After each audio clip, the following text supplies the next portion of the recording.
Meron ba kayong kamag-anak na sobrang sarap magluto ng humba? Na kapag nakakatikim kayo ng masarap na humba ng iba, hindi pa rin pumapantay sa lasa ng gawa nila? At dahil catering is life, motherhood is lifer, and TikTok is lifest, for me meron, and it is my mom's humba. Sa sobrang hirap namin noon, 2 beses lang actually naluto ni mama to. Pero sa sobrang sarap niya, hindi ko talaga makalimutan kung paano niya ginawa ito. Kaya ituturo ko sa inyo. Gamit tayo ng pata. So, hindi na to kailangan yung sobrang hugasan. Kasi maganda yung pata na nabili ko. Sa South Supermarket ako namimili ng karne.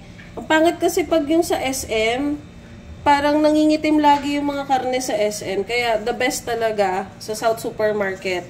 Makita nyo pa malinis na yung balat. So, this is good. A little rinse and then we're good na. Pero pwede naman kayo bumili sa palengke para fresh. Pero fresh kasi to pag ganito yung kulay. Ayan, so just a little rinse, then okay na yan. Ayun, so I'm really excited to make this kasi this is just out of my memory, ha? Pero in fairness, kuhang-kuha ko yung lasa basta ito mismo yung ingredients na gagamitin. Lalagyan natin ng water yung mga banana blossom para mawala yung pait. Lalagyan din natin ng water to hydrate the dried shiitake mushroom. Ng mixing bowl. Gagamit tayo ng pilsen to marinate the pork. So the beer is going to soften up the meat and remove the sting from the pork pata. Ito yung reason kung bakit wala talagang kalansa-lansa yung ating pata. 7-Up? Hindi pwedeng Sprite. 7-Up. 7-Up.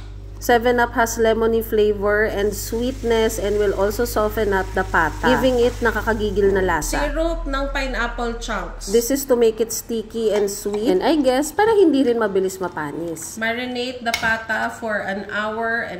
Huwag ibabad overnight kasi masyadong malambot, hindi masarap. Now we're going to peel the garlic pero hindi natin itatapon lahat ng balat niya. Nabasa yata ni mama to sa cookbook noon na pampalasa din yung balat ng bawang. So itabi natin yan. We are also going to get the sweetness from the panutsa na may maraming molasses, mga kamari-chef. Kaya iba yung flavor na ibubuga nito. To make it extra special, mga kamari-chef, we're going to use saba. It has to be ripe, non-negotiable, mga kamari-chef. Slice in angled chunks, non-negotiable, kailangan ganyan yung korte niya. Squeeze off excess water from dried shiitake mushroom. Slice in the middle and remove the stems. Drain the banana blossoms para hindi mapait pag niluto. Fry your ripe plantains until it is golden brown or tostado para mas masarap. Remove excess oil and set it aside. In the same pan, fry your balat ng garlic. When golden brown, set it aside. In the same pan with the same oil, add your pata. Ingat lang mga kamari-chef at baka masabugan kayo ng mantika. No need tustahin, basta this is just tambak-tambak. Half cup vinegar. Half cup soy sauce. Black beans. Tausi. Garlic, sibuyas, oyster sauce, UFC ketchup,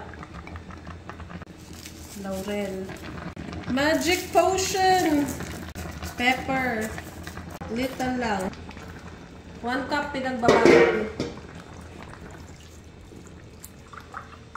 half cup. Don't worry, all the ingredients are in the caption, including the measurements. Total cooking time nito is 1.5 hours. Once it starts boiling, lower down your heat. Halfway through, pag nabawasan na yung sauce, add the pineapple chunks and the banana blossoms. I-mix lang natin to ng konti. So habang inaantay natin to lumambot, ikwento ko lang yung naalala ko habang ginagawa ko to. Back in the 90s, may business ang dad ko at may business din yung mom ko. There was a period na tumira talaga kami sa squatters area. And then biglang nag-boom yung business ng daddy ko tsaka mama ko. Saglit lang yon pero naalala ko, laging nakakapamili si mama ng karne. My brother and I would be so excited when mama brings out the cookbook. Ibig sabihin kasi nun, hindi pritong galunggong yung ulam namin. Before I forget, lalagyan pa natin to ng anis towards the end, okay? So, mangilan-ngilan lang talaga yung beses na niluto ni mama to, pero hindi ko talaga siya makalimutan. Ayan na, luto na, lalagyan na natin ng saba and yung fried balat ng bawang. Kaya nung nag-asawa ko, lagi ko niluluto to. And it took a while for me to adjust the measurements until mahuli ko talaga kung paano niluto ni mama yun. And mula nun, hindi ko na talaga binago yung sukat ng mga ingredients. Ipapamana ko pa tong timpla na to sa mga anak ko kasi for me, heirloom recipe to.